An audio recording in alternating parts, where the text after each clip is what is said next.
Turabashuhuje mu izina rya Yesu Kristo abari kuri Yerusalemu nshya Iwacu TV, amahoro y'Imana abane na buri muntu wese mu rwe ruhande, kandi icyubahiro cy'Imana, gukora kw'Imana no gutegeka kw'Imana bigendane na buri muntu wese ku migabane yose y'isi yose.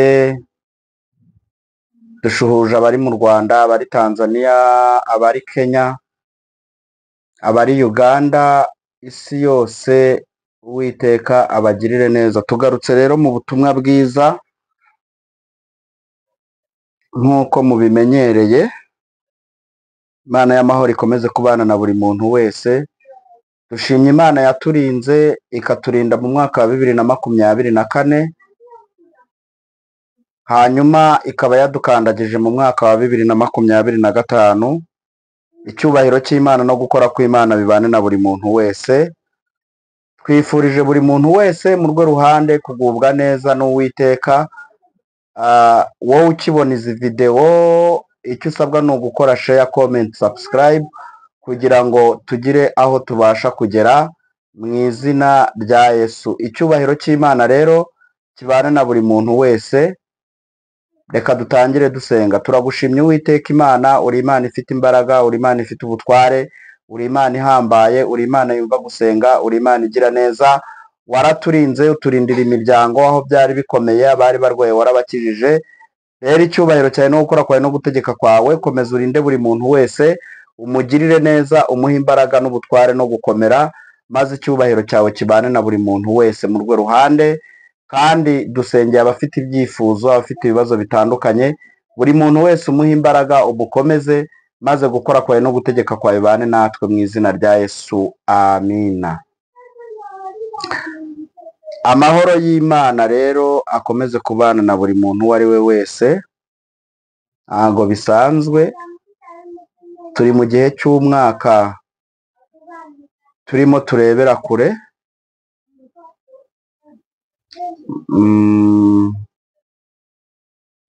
Umwaka w'ihindagurika ry'ibintu, ariko Uwiteka arahari, niwe mwami uruta abami bose.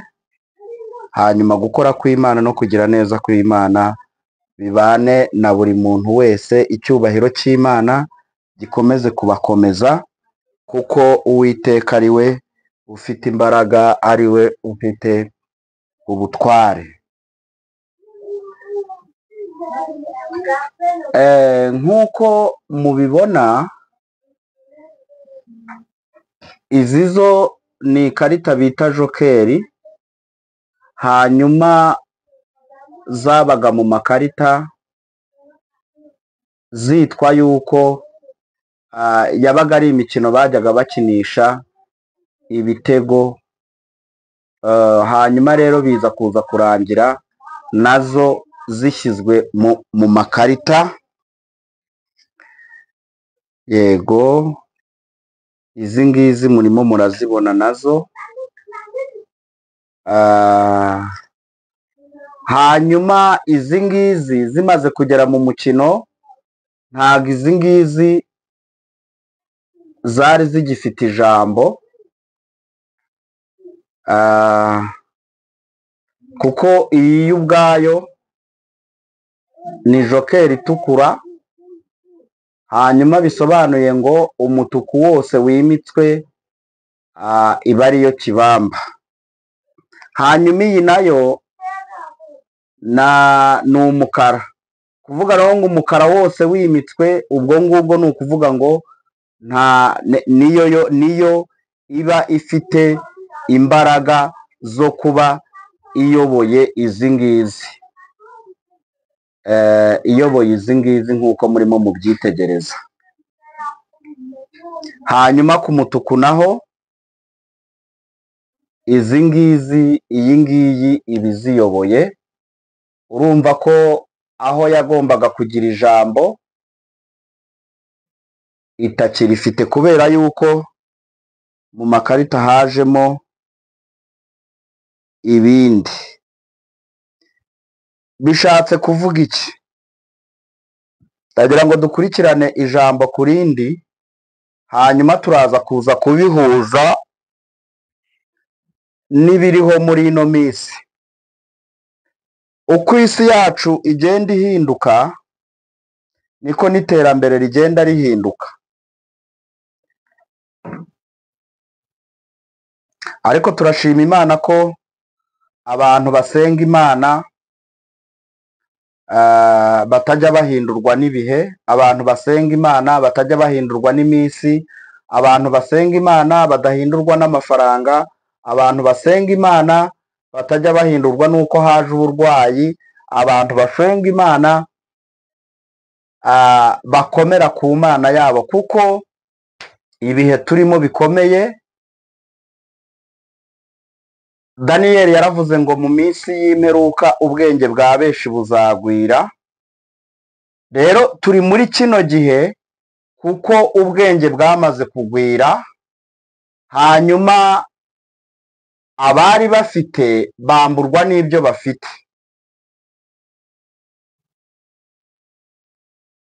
Uwiteka afashe buri muntu wese kuza gusobanukirwa, kuko uyu munsi naje kugira ngo dusobanure akantu ku kandi.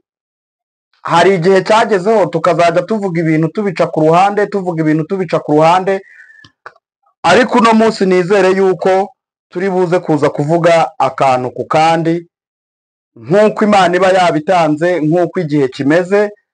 Ndagira ngo mbwire buri muntu uwo ari we wese ko nubwo abantu batewe ubwoba n'ibiriho, nubwo abantu batewe ubwoba n'ibigaragara,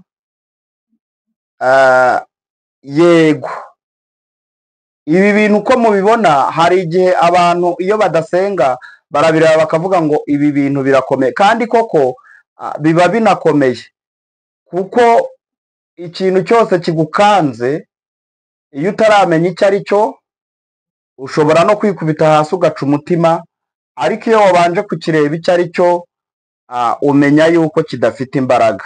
Rero hari ibintu tujya tubona mu buryo bwo gusenga bigakanga abantu, ariko twebwe twabireba tukabona yuko nta mbaraga bifite. Kuvuga yuko nta mbaraga bifite, ariko hari bamwe bizahaza, hari bamwe bikura mu murongo, hanyuma ugasanga abantu benshi bagiye bava mu murongo. Kubera iki rero? Turacyari mu gihe cy'imbabazi z'Imana, ariko kuko Uwiteka yaturinze akatubera amaso akadukomeza, buri muntu wese arasabwa guhagarara ku izamu ryiwe kugira ngo Imana itugirire neza. Buri muntu wese akomere aho ari hose, Imana izamugirira neza. Kandi twibuke gusengera abantu abo ari bo bose, kuko Uwiteka afite imbaraga. Buri muntu wese aribaza ati ese bishatse kuvuga iki? Ndagira ngo rero twinjire mu ntego y'ijambo nyamukuru. Ijambo ry'Imana mu gitabo cy'umuhanuzi Zekariya ibice 11 umurongo wa 3 haravuga ngo umva ijwi ry'induru y'abashumba kuko icyubahiro cyabo cyangiritse. Umva ijwi ry'induru y'abashumba kuko icyubahiro cyabo cyangiritse. Umva ijwi ry'imigunzu y'intare yivuga kuko ubwibone bwa Yorodani bwangiritse.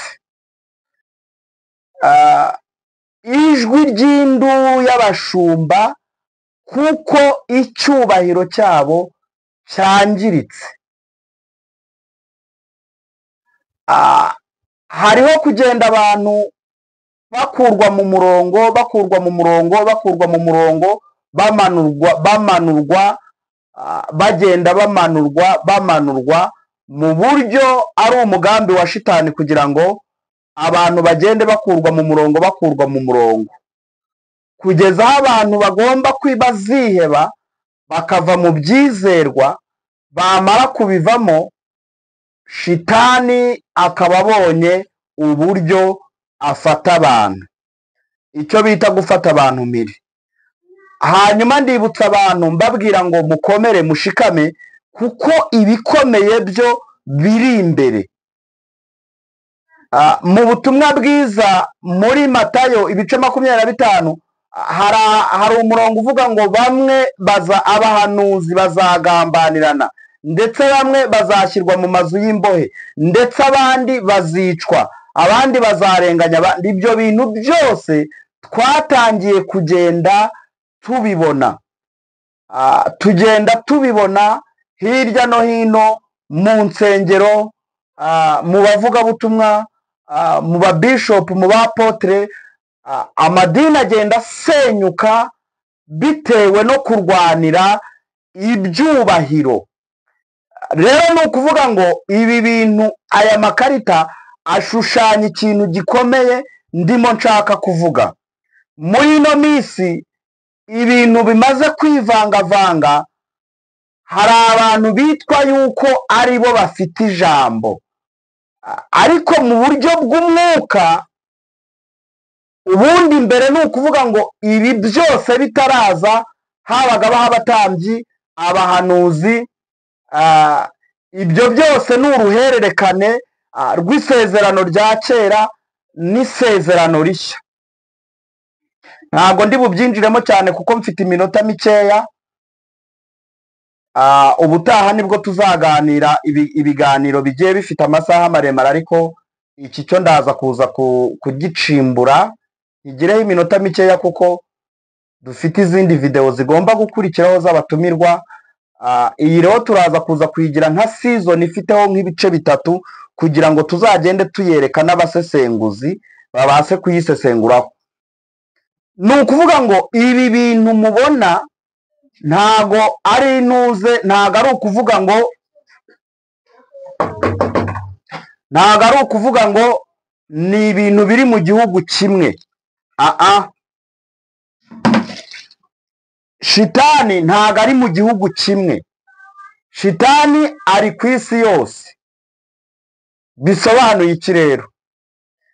Ahantu abantu bose basenga bari bakwiriye kuba maso, kuko Uwiteka afite imbaraga, afite ubutware, afite ubushobozi. Daniyeli aravuga ngo nuko ngo mbona rya hembe rirwanya abera byenda kubanesha, kugeza ubwo umukuru nyir'ibihe yaje anyaga ubwo bwami, abuha abera babwicaraho ibihe byose. Nubwo bimeze gutyo, nubwo mubona bikanganye, ariko ubu bwami bwose buzageraho bube ubw'abera. Ariko kuvuga yuko buzaba ubw'abera ni ukuvuga yuko nabo bazaca mu bihe biruhije, bazaca mu ntambara, bazaca mu bihe bigoranye, bazaca mu kwangwa, bazaca mu gutotezwa, bazahura n'akaga gakomeye. Kuko abantu benshi barimo baporopoza kuvuga ngo i Yerusalemu, cyangwa hari indi Bibiliya igiye kuzana, ko zamaze kuza. Nabonye kuri YouTube hariho Bibiliya ngo itukura. Byose nagiye mbyitegereza ndabibona, kugeza ahubwo hamaze gufatwa umwanzuro yuko igitabo cya Daniyeli n'igitabo cy'ibyahishuwe ndetse n'igitabo cy'umuhanuzi Ezekiyeli, ibi bitabo bigaragaza ibintu bikomeye, barimo bakora ubusesenguzi bwo kwenda kubikuraho, noneho bakazana Bibiliya ihwanye n'ibyo barimo bashaka.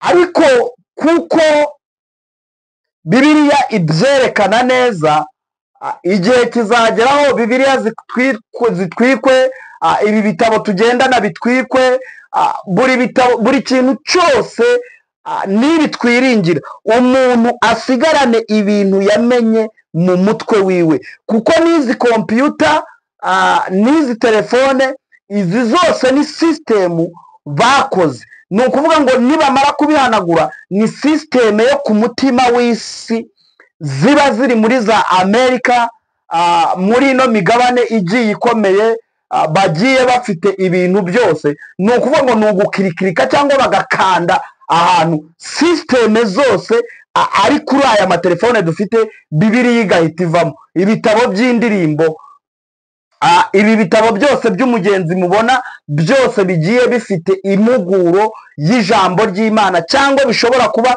byahuza abera no kugira ngo basesengure bamenye. Byose ni ukuvuga ngo mu gihe kiri imbere izi sisiteme zose bazazikoraho, nibirangiza bihite bivamo. Aha rero birasaba iki? Birasaba kuvuga ngo buri muntu wese amazi yivomeye niyo azamutunga. Uzabazwa kwizera kwawe, uzabazwa buri kintu icyo ari cyo cyose wamenye. Icyo wamenye nicyo kizagutunga. Ibi bintu murimo mubona abavugabutumwa barimo barwanya abandi bagenda bahemuka, ntago mbere byari biriho, ahubwo buri muntu wese yagendaga afasha mugenzi we, amugirira neza, akamwigisha. Niko intumwa za mbere zabayeho, kuko Kristo yahamagaye ingeri zitandukanye. Yahamagaye ba Matayo bari barize, ariko ahamagarana ba Zakayo bari abakoresha b'ikoro. Ariko wibuke ko yahamagaye na ba Petero bari abarobyi batigeze bahura n'amashuri. Ageraho ubwo abwira Petero, aramubwira ati Petero, Petero, ragira intama zanjye. Ariho uruhererekane rw'abapapa rwose, niwe papa wa mbere wabayeho, niho Kiliziya Gatulika ishingiye. Rero ni ukuvuga ngo Daniyeli we yabivuze neza ari mu gihe cyo kwerekwa cyangwa igihe cy'inzozi. Aravuga ngo mu minsi y'imperuka ubwenge bwa benshi buzagwira. Ubwenge rero bwaragwiriye muri ino minsi. Ubu ni ukuvuga ngo hari ibihugu biriho, usibye ko bigiye bitandukanye, ubu ibijumba bikeneye ifumbire, insina zirimo ziraterwa inshinge, inka ziraterwa intanga.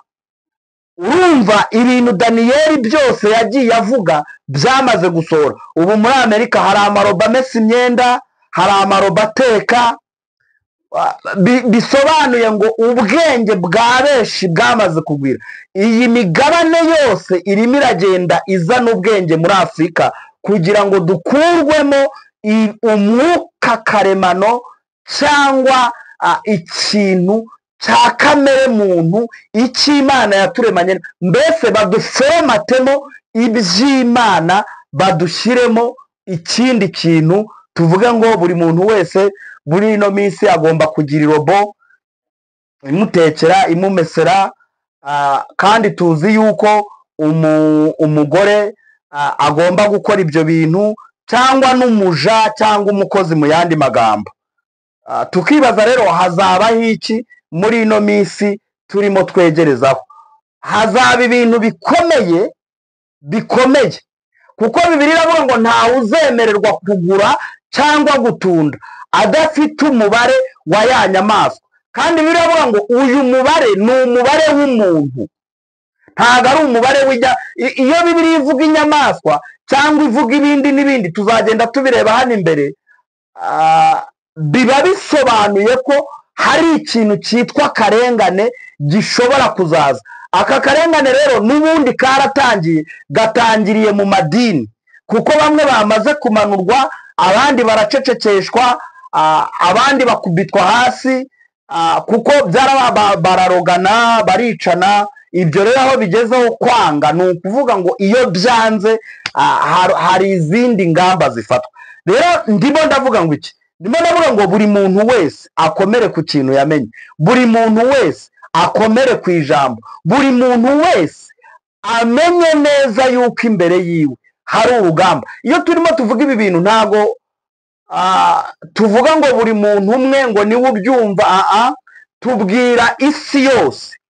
Niyo mpamvu usanga abahanuzi muri ino minsi barimo barabazwa ibyo bahanuye.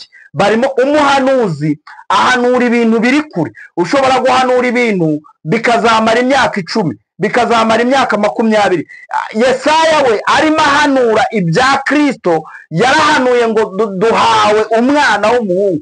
Ubu buhanuzi bwamaze imyaka 700 abantu bakibutegereje. Iki gitabo hano hagati y'isezerano rishya n'isezerano rya kera, izi mpapuro mubona ziriho zitagize ikintu zifite, n'igihe ubuhanuzi bwari bwaracecetse haca n'imyaka 400. Rero ni ukuvuga ngo hari igihe cyari cyaracecetse abahanuzi batakivuga, ariko ndagira muri ino minsi dufite abahanuzi. Si ukuvuga yuko bose ari beza, kuko no mu gihe cya mbere habayeho abahanuzi beza, habaho n'ababi, habaho abavugishwa n'Imana, habaho abatavugishwa n'Imana. Muri ino minsi umuntu arahanura akavuga ngo mu kwezi uku n'uku hazaba ikintu iki n'iki. Nanjye hari aho nemeranya na leta.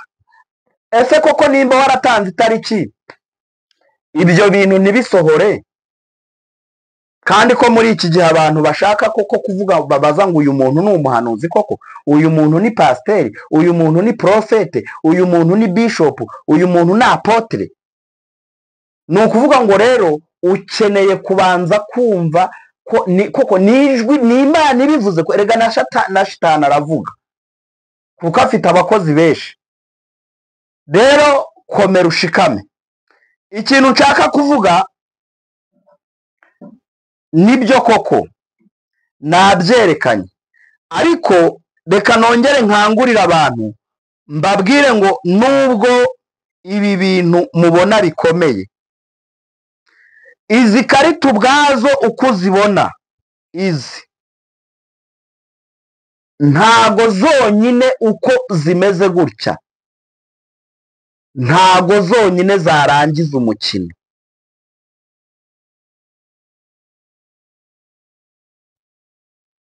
Izi karita zonyine uko uzibona ntago zarangiza umukino. Ndetse n'izi jokeri ubona zitwa ngo ni nkuru, ngo ni nini cyane, hatarimo andi makarita mato mato, ntago zakina ngo zirangize umukino. Rero bishatse kuvuga iki?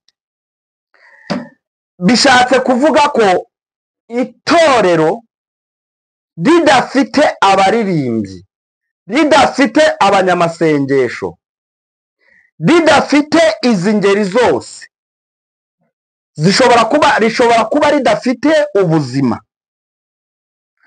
Bisobanuye ngo nubwo hari abandi bantu bakuru ndetse banize bamaze gusobanukirwa, ariko ntabwo tuzajya mu rusengero twese twarize, kuko umuntu wize nawe akenera kuyobora abatarize, akabamenyesha, akababwira ngo mukeneye gukora ibi, mukeneye gukora ibi, mukeneye gukora ibi. Ndahamya neza ko urusengero ruramutse rurimo abantu bize gusa, abapasiteri bize gusa, birashoboka. Niho handi twagiye, umwigisha afata ijambo arigisha, nawe yari yararangije teoloji, ariko hari abandi nabo bazirangije, arigisha kandi twari turi mu materaniro.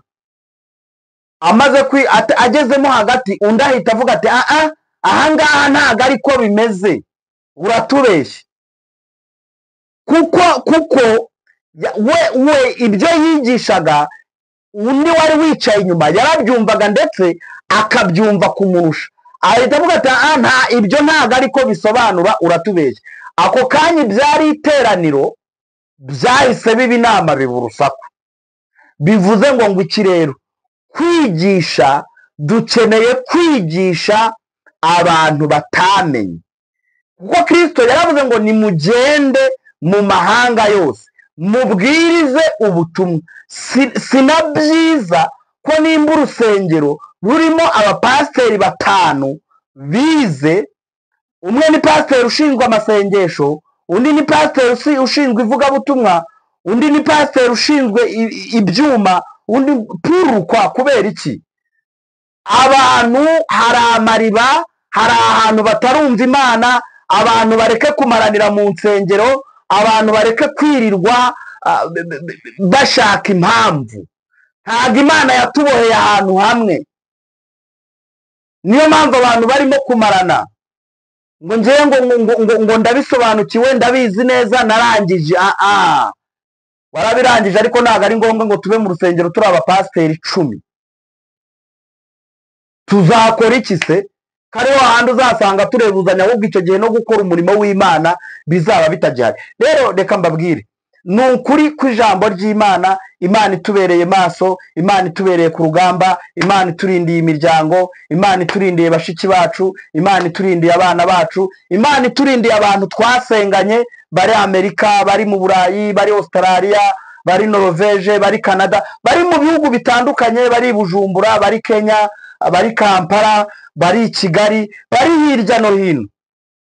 Gusenga Imana nicyo kintu cyonyine gishobora gutanga inzira abantu tukamererwa neza. Turabakunda kuri Yerusalemu nshya. Amazina ni yayandi, ni Pasiteri Mbonyishute Etienne wo kuri Yerusalemu nshya Iwacu TV. Tumaze igihe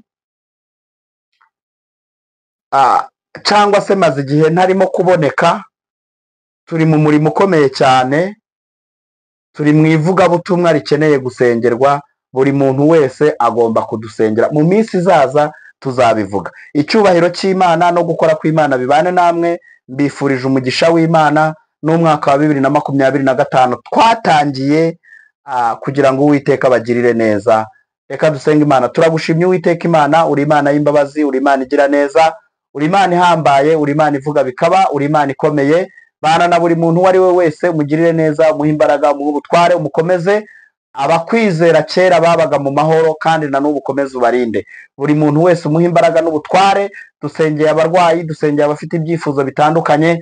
Amahoro y'Imana no gukora kw'Imana bigendane na buri muntu uwo ari we wese. Kandi dusengeye abavugabutumwa n'abahanuzi, abapasiteri, baririmbye, abayoboye delegasiyo zose. Dusengeye ibihugu byose bitandukanye ibiri mu ntambara. Mu izina rya Yesu izo ntambaro zihoshe. Twamaganye imeneka ry'amaraso. Dusengeye Afurika, dusengeye u Rwanda, dusengeye Kongo, dusengeye Kenya, dusengeye Burundi, dusengeye Uganda, dusengeye ibihugu byose kugira ngo Uwiteka Imana abe ariwe duha imbaraga n'ubutware. Komeza kudufasha no kuturinda. Urakoze urakabyara none n'iteka ryose mu izina rya Yesu. Amin.